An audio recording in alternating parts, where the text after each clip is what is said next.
Il reste par bonheur quelques individus affidés au culte de la nostalgie, qui, sans avilir ce qui a été, et désireux de préserver un modeste patrimoine d'atmosphère montévidéenne, ouvrent des grands restaurants qui portent les mêmes noms que ceux qui ont fermé il y a des années. L'homme du troisième appel donna rendez-vous à Claudio au restaurant Fierro Sorrento, en ajoutant qu'il se trouvait près de l'emplacement de l'ancien local. Claudio lui répondit qu'il voyait, mais en fait, il dut consulter un guide parce qu'il n'avait qu'une vague idée de l'endroit où était situé l'ancien restaurant, et il se prit à redouter le pire, un nouvel épisode m'automne. En arrivant au lieu du rendez-vous, il eut une agréable surprise.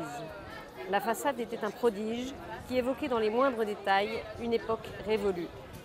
On avait conservé l'enseigne du tailleur qui était là avant l'ouverture. La porte à tambour, pareille à celle des succursales bancaires d'autrefois, donnait un léger tournis quand on la poussait, en même temps que l'impression de remonter le temps. Et une fois qu'on l'avait franchi, le décor rappelait avec une certaine mélancolie et une once d'orgueil le passé de la ville, sa sève. Il présentait de vieilles photographies encadrées, la Plaza Independencia, quand elle ressemblait encore à un terrain vague, à un cratère formé par la chute d'une météorite cubique, la cérémonie du dévoilement de la statue équestre d'Artigas, coulée par un sculpteur italien, les diverses étapes de la construction du Palazzo Salvo et des scènes de fête commémorant le premier centenaire de la nation. Le guide que Claudio avait consulté notait que la cuisine était excellente, d'inspiration italienne, mais avec quelques spécialités régionales, comme le foie de veau à la vénitienne.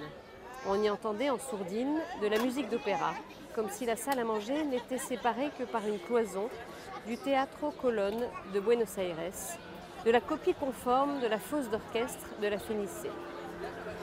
On reconnaissait certains airs célèbres chantés par les grandes voix du temps des premiers enregistrements sur cire. Des chœurs saluant le retour en Égypte, des ouvertures défiant la force du destin ou rappelant des arias in articulo mortis. Aucun enregistrement n'était postérieur à 1930. Le répertoire aurait pu être choisi par Oriana, du moins la sélection de ce jour-là. Tout ce qui tombait sous le regard ne se rapprochait pas davantage de l'époque contemporaine. Les serveurs étaient habillés comme ceux des cafés européens du début du siècle, redingotes noires, nœuds régates et grands tabliers blancs.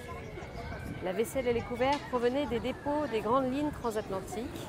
Peut-être avait-il servi à bord de l'un de ces énormes paquebots, comme le légendaire Giulio Cesare, qui faisait la traversée entre Gênes et les grands ports américains, et qui depuis ont été tronçonnés et réduits en ferraille.